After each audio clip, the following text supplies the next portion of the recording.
Welcome to this tutorial on how to check Moomoo fees. Understanding the fees associated with your trading platform is essential for making informed investment decisions. In this video, we will walk you through the steps to easily find and understand the fees that Moomoo charges. First, log into your Moomoo account using your username and password. Once you are logged in, navigate to the main dashboard. There should be an option labeled Account or Profile in the menu. Click on that option to access your account details.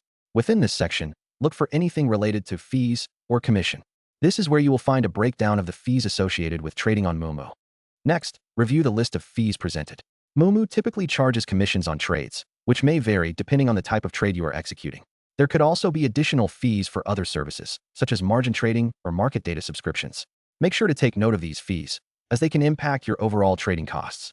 Finally, if you have any questions or need further clarification on the fees, consider reaching out to Moomoo's customer support. They can provide detailed explanations and help you understand all aspects of the fees associated with your account. With this information, you will be better prepared to manage your investments effectively. Thank you for watching, and happy trading.